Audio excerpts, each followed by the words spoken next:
Good morning, students. Welcome back to our geography class. Today, I shall again discuss the third part of the chapter Geomorphic Processes. This video was quite long, so I divided it into three parts. Today, we shall do landslides. Now, what is a landslide?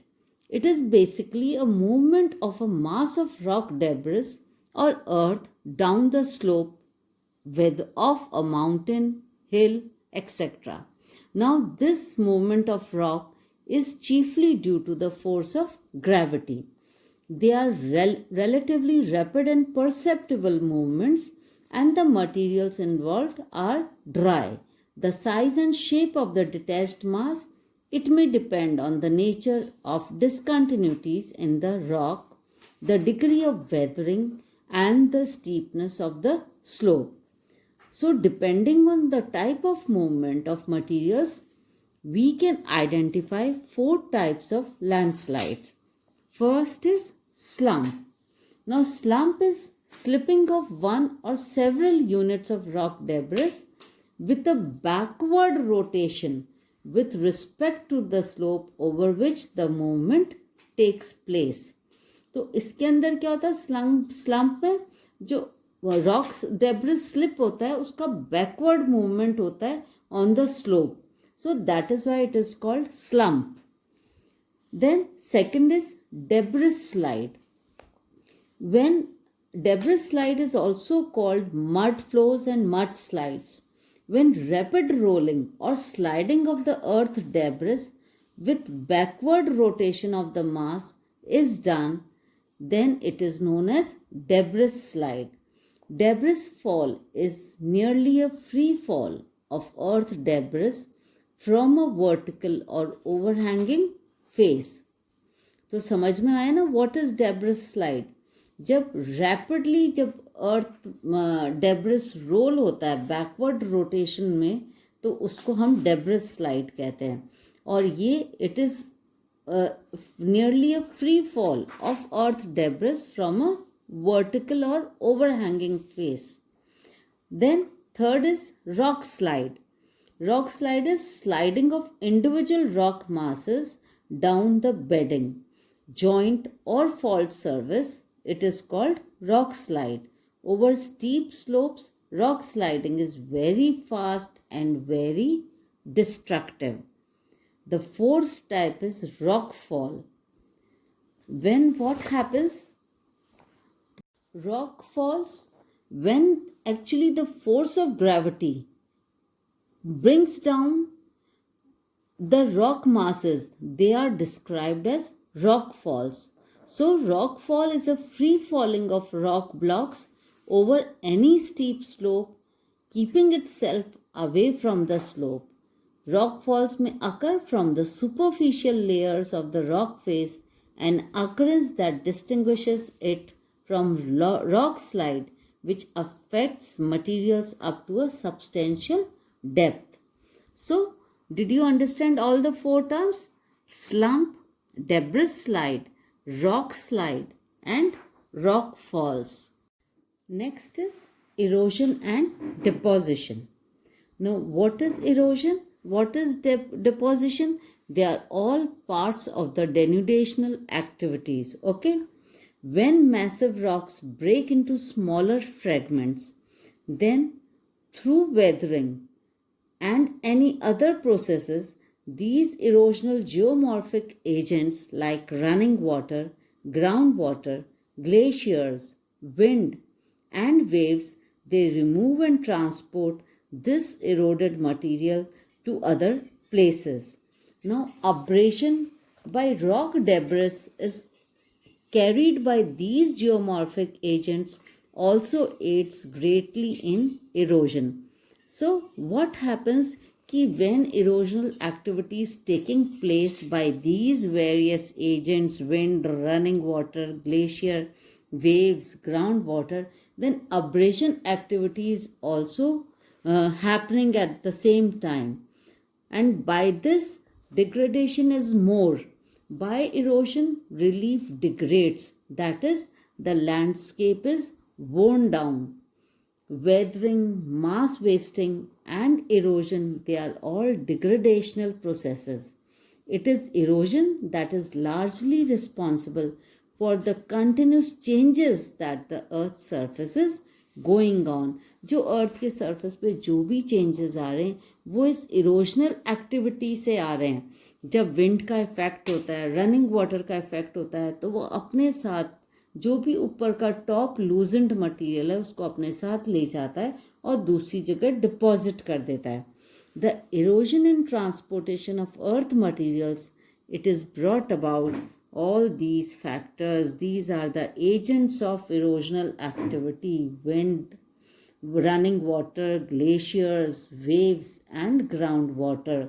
Of these, the first three agents, they are controlled by climatic conditions. कौन से? Wind, running water or glaciers.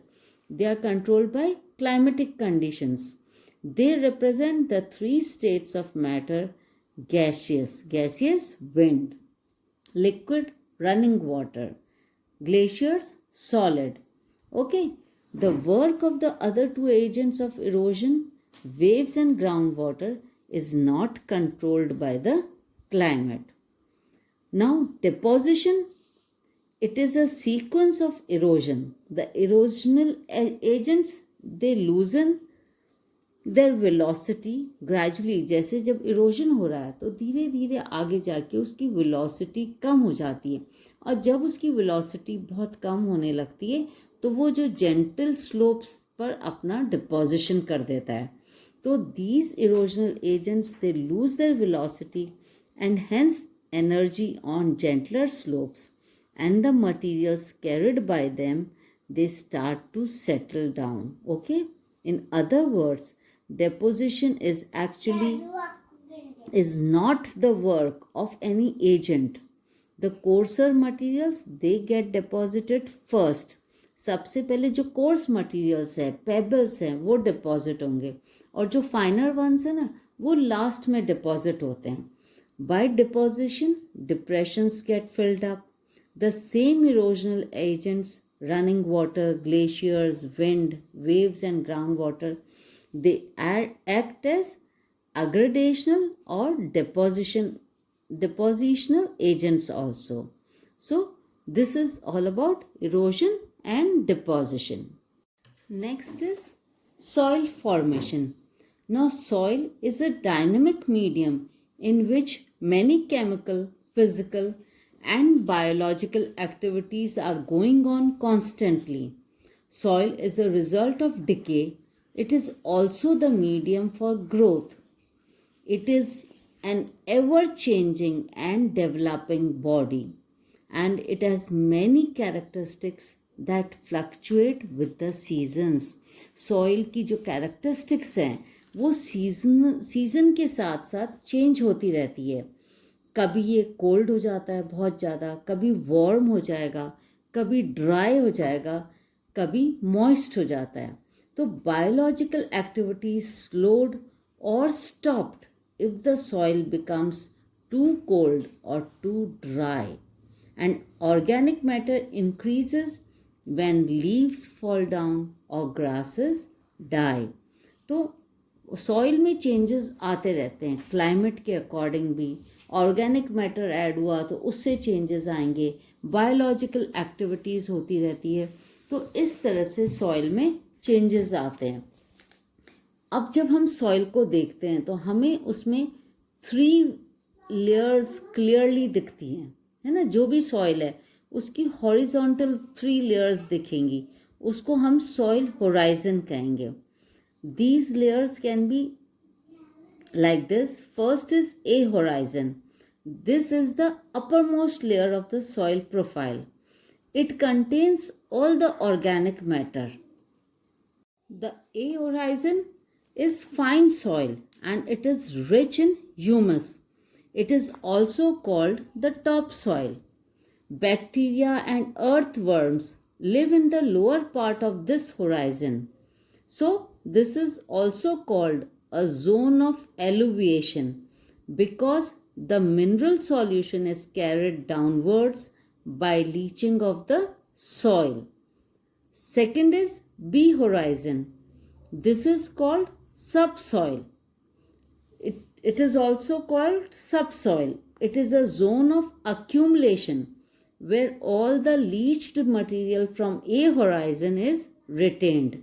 It is also known as zone of alluviation. This layer is compact and it contains sand, silt and clay. तो समझ में आया ना, what is A horizon, what is B horizon. A horizon is also called topsoil and B horizon is called subsoil. जो भी A horizon से flow कर रहा है वो जाके B horizon में सेटल डाउन हो जाता है. Third is C horizon. This layer contains weathered rock material. C horizon is also known as mantle. Below this is the underlying bedrock which is known as the D horizon. तो ये soil की profile आपको समझ में आई अभी. 5 factors control the formation of soils. They are, first, as you can see over here, parent material. Second is topography. Third, climate. Fourth, biological activity. And fifth is time. Let us take them one by one. Now, parent material, it is a passive control factor in soil formation. Soil formation depend upon the texture and structure as well as the mineral and chemical composition of the rock or debris deposits. Now, nature and rate of weathering and depth of weathering mantle are important consideration under parent materials.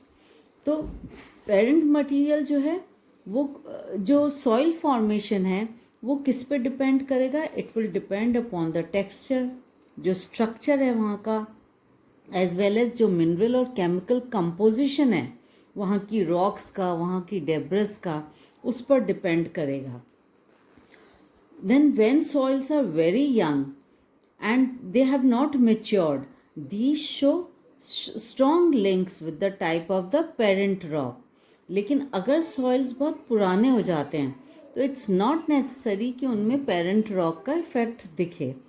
Also in case of some limestone areas where weathering processes are specific and peculiar, soils will show clear relation with the parent rock. Okay. Then second is topography. Topography, like parent materials, it is another passive control factor. The influence of topography is felt through the amount of exposure of a surface covered by parent materials to sunlight and the amount of surface and subsurface drainage over and through the parent materials. Soil will be thin on steep slopes and thick over flat upland areas. Over gentle slopes where erosion is slow and percolation of water is good, soil formation is very favorable. Soils over flat areas may develop a thick layer of clay with good accumulation of organic matter, giving the soil dark color. Then third is climate. Climate is an important active factor in soil formation. The climatic conditions involved in soil development are moisture and temperature. Precipitation gives soil its moisture content, which makes the chemical and biological activities possible. Excess of water helps in downward transportation of soil components through the soil. This process is known as alluviation and deposits the same down below, which is known as alluviation. Illuviation. In climates like wet equatorial rainy areas with high rainfall, not only calcium, sodium, magnesium, potassium, etc., but also a major part of silica is removed from the soil. This is known as desilication. In dry climates, because of high temperature, evaporation precedes precipitation. Hence, groundwater is brought up to the surface by capillary action, and in the process, the water evaporates, leaving behind salts in the soil. Such salts form into a crust in the soil, which is known as hard pans. In tropical climates and areas with intermediate precipitation conditions, calcium carbonate nodules are formed. Whereas temperature, it acts in two ways: increasing or reducing chemical and biological activity. Chemical activity is increased in higher temperatures and it is reduced in cooler temperatures and stops in freezing condition. That is why tropical soils with high temperatures show deeper profiles, and in the frozen tundra region, soils contain largely mechanically broken materials. Next is biological activity. The vegetative cover and organisms that occupy the parent materials from the beginning and also at later stages help in adding organic matter, moisture retention, nitrogen, etc. Dead plants, they provide humus, the finely divided organic matter, to the soil. Intensity of bacterial activity shows up differences between soils of cold and warmer climates. Humus accumulation in cold climates as bacterial growth is slow. In humid tropical and equatorial climates, bacterial growth and action is intense, and dead vegetation is rapidly oxidized, leaving very low humus content in the soil. Next is time. Time is the third important controlling factor in soil formation. The length of time the soil forming process operates determines maturation of the soil and profile development. A soil becomes mature when all soil forming processes act for a sufficiently long time, developing a profile. Soils developing from recently deposited alluvium or glacial till are considered young, and they exhibit no horizons or only poorly developed horizons. No specific length of time in absolute terms can be fixed for soils to develop and mature. So, this is all about this chapter. I hope you must have followed. If you have any queries or any problems, you may ask me again. Thank you, children.